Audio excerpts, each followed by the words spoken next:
Hi there, YouTube. This is extremewirehead, and I'm here to talk about the remains of the day for the first time in a very long time, and I have no excuse for it. I just wanted to say that I'm back. Well, I'm always back. I'm always around. I'm always trying to make more. But let's get down to it. I just want to talk a little bit about basically what I do in this show is I talk about something that interested me within the week, something that bothered me, something that made the week interesting. This week, on the other hand, I am getting ready for a card fight Vanguard tournament, and it's a really big deal for me.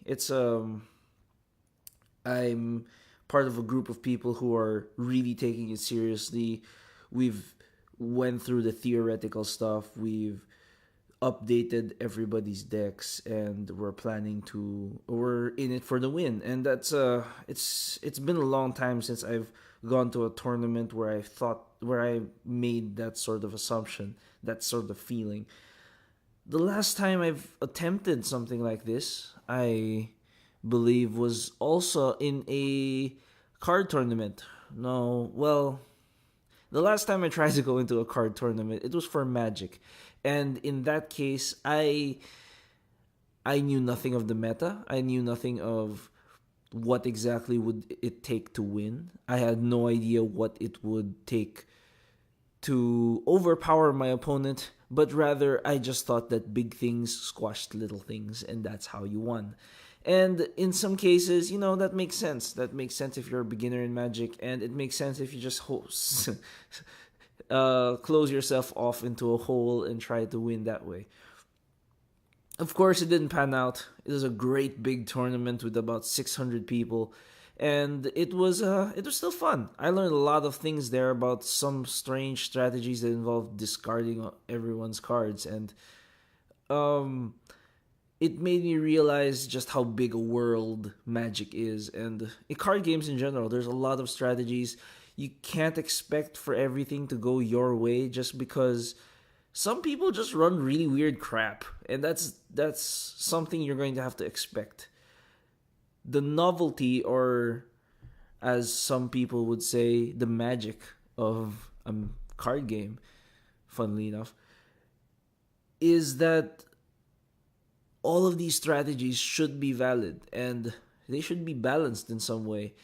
All of these funky strategies can work. It's just that how consistently can you pull it off? The important thing in many tournaments is how consistently you can get the same results.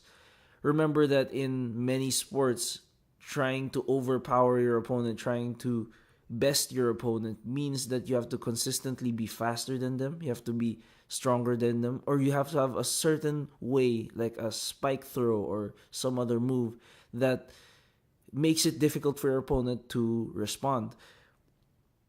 Of course, you can prepare for these things, but what's important is that your gambit, your strategy, should be strong and should be repeatable. And that's what most people who win tournaments will be, those kinds of people. And it's a good feeling that this time around I actually have a strategy, albeit one that's still rickety and may need some help. I will agree to that. It still feels good that I can think about something like that in a very, very solid fashion, and that's cool. Besides all of that, I'm just like, I, I shouldn't even be awake. I shouldn't even be here. I should be sleeping. I should be resting. And for the most part, I have been resting for about 7 hours, and I think I've gotten enough sleep. But it's just bearing note that this is me right before the tournament. Anxious, ready for the competition. That's another word. I'm ready for the competition, ready to see what I can do. And just like my partner is saying, we're getting ready, not really to win, but so that when we step out of that tournament, we won't have any regrets. We'll have done the best that we can, and that's going to be great. At the very least, I want to do that well. It's gonna be a crazy ride today, especially with all the. I believe that there's a large traffic jam on the way there, and that's not gonna be pretty. But everything besides the point.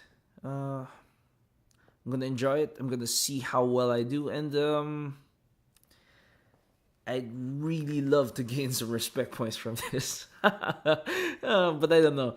I don't know how it's all gonna go down, and that's part of the fun, I guess. All of these feelings is like I've what other tournaments have I gone to in the past few in my lifetime? The only other one that came to mind was when I went with some friends over to a Dota tournament, DOTA, back when it was still in Warcraft 3, and we got knocked out in the first round, and they were weird. They were like really weird. It was one of those strategies where the entire team would just buy strength items and overpower us by having slightly more health than everyone and surviving in long fights. And that made sense. That actually has some viable tactical worth in that meta. And yeah, we just played as normal and it didn't work. That's the sad part.